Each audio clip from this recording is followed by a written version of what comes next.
Venäjällähän oikeastaan on vähän ranskalaistyyppinen hallinto. Presidentillä on niin ikään oma hallitus, tosin siellä on vähän enemmän ihmisiä, koska nyt Venäjän byrokratiassa on enemmän ihmisiä kuin Brezhnevin aikana, jolloin minä olin siellä töissä. Erikoista siitä on se, että KGB-miehiä ja armeijan turvallisuuspalvelun upseeristoja ja muita upseereja on 58% koko huippuvirkamieskunnasta. En tunne yhtään maata, joka ei olisi siis sotatilassa, jossa on tällainen määrä väkeä. Tämä kertoo, että Putin on syvästi KGB:n kouluttama kantapäähän saakka. Älä luota kehenkään muuta kuin kaveriin. Lisäksi pietarilaiset ovat vallanneet noin melkein kaikki mahdolliset paikat. Ajatelkaapa, kesällä johdin valtuuskuntaa Sahalinille saakka. Käytiin Kiinan rajalla ja Pohjois-Siperiassa. Miksi näin monessa paikassa? Siksi, että meillä oli oma lentokone, niin minä saatoin sanoa, että kurvataanpa vähän tuolta, koska minua kiinnostaa Komsomolsk-Namurin kaupunki. Miksi sen rakensi Stalin ja sitä nimeä ei ollut kartalla? Se on juuri nyt avattu. Komsomolsk-Namur tarkoittaa, että nuorisoliittolaisten kaupunki Amurin rannalla. Amuri on helvetin suuri joki ja siihen laskee Ussurin joki, jolla taisteltiin. Niin että huopatus on taivasta velikotti. Muutamia vuosia sitten, se on Kiinan raja. Siellä tehdään näitä Sukhoi-hävittäjiä, jotka ovat ehkä aerodynaamisesti maailman parhaita. Mutta mitä muuta siellä tehdään, siellä on sukellusveneen veistämä. Joen varrella. Melkein 300 kilometriä ensimmäisestä merestä. Mutta kun Stalinilla oli aivot eri päin kuin monilla muilla, niin se päätti, että pannaanpa sinne sukellusveneiden tehdas, koska kukaan ei tule hulluksissakaan luuleeksi, että Venäjä tekee sukellusveneitä sisämaassa. Ja niin ne uitettiin sinne ja hävitettiin Japania kurille ja myöten ulos. Joka tapauksessa siellä kävin ja onhan semmoinen kaupunki aika erikoinen. Tapasin maaherran siellä ja kaupunginjohtaja ja delegaatiomme. Meitä oli 7 parlamentin jäsentä 7 maasta. Ja hän sanoi, että tuo Ussurjoki likaa heidän Amurjoen hirvittävästi, jos on 157 kalalajia. Kyllä siellä onkimiehille on hommia. 67 metriä on syvin kohta, että kyllä myöskin nämä sukellusvedet voidaan sieltä suljuttaa ulos. Se likaa ja siellä on 4 kaupunkia ja noin 200 miljoonaa ihmistä niiden ympärillä ja kaikki vedet lasketaan puhdistamattomina Ussurin jokeen, joka sitten työntää kaiken Amurjokeen ja siellä Sampi aivastelee tietysti. Minä sanoin, että no ettekö te neuvottele kiinalaisten kanssa? Kiinalaisten kanssahan pitää neuvotella, että sitten ne lopettaisi ja te voitte vähän avustaa sinne ja niin poispäin. Sanoin, että kuka herra Paasinen?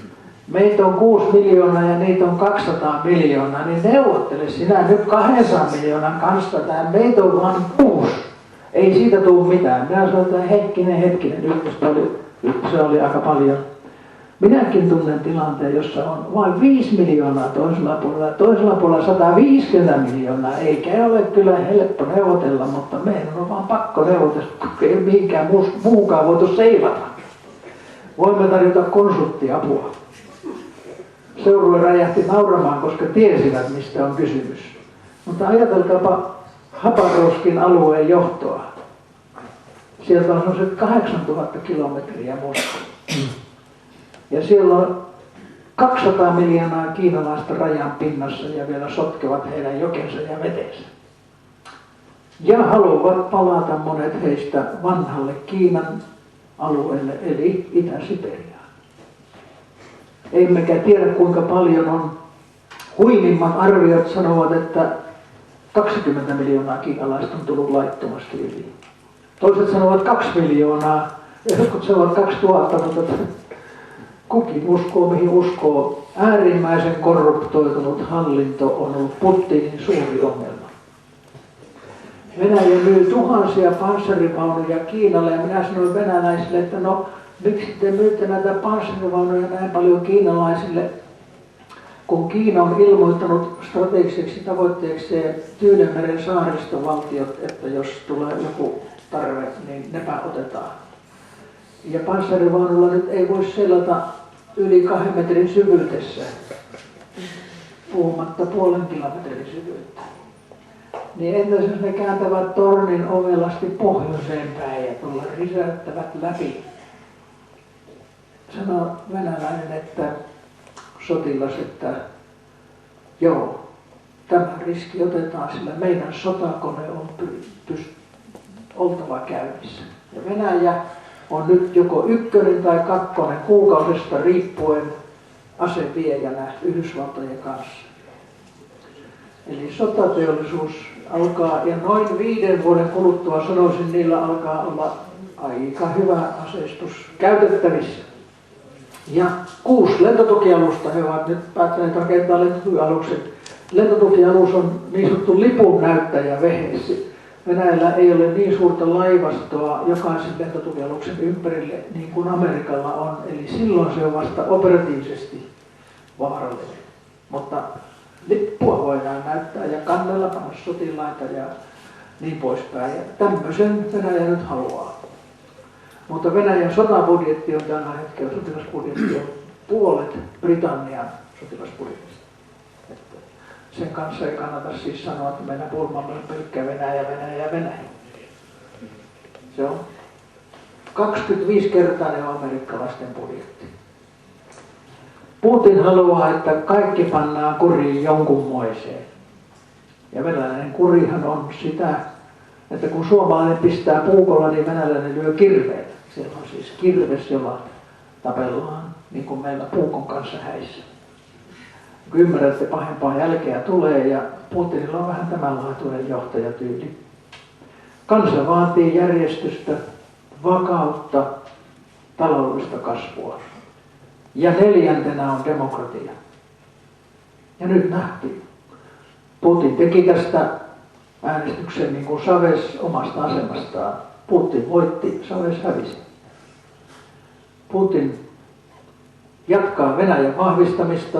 Noin 10 vuodessa se on korjannut sotakoneensa semmoiseen kuntoon, että naudut loppuu, jos käy huonosti. Tällä hetkellä ne paikkaavat sitä ruostunutta sotakonettaan, antavat upseereille enemmän palkkoja ja vellistä makkaroihin muutetaan sotilaiden soppia.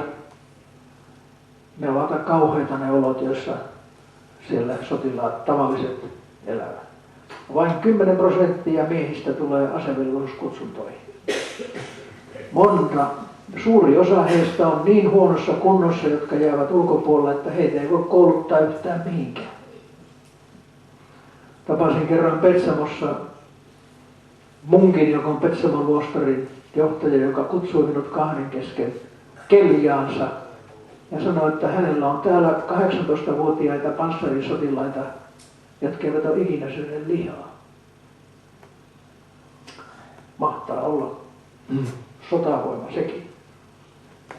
Joka tapauksessa niin Venäjä täytyy ottaa vakavasti, ja haluaisin sanoa, että Suomen hallituksen aktiivisuus EU:ssa on alhainen, huonot suhteet sillä tavalla, että me emme pysty esittämään mitään ideoita, joita EU voisi noudattaa. Toiseksi kotimaassa on saatu melkoinen sotku aikaan, niin kuin huomaatte, useilla rintamilla. Ja 3. Venäjä-asiat on hoitamatta. Eihän puutulleja olisi tässä mielessä, jos Suomessa olisi osaava Venäjä-politiikka. Puutullit ja rekkahommat. Olen niihinkin itse osallistunut näihin rekka-asioihin. Siis kotimaan politiikka, europolitiikka ja päälle vielä Venäjän politiikka. Kaikissa ongelmia. Tämmöisen hallituksen olemme äänestäneet ja halunneet, mutta emme me. Emme me.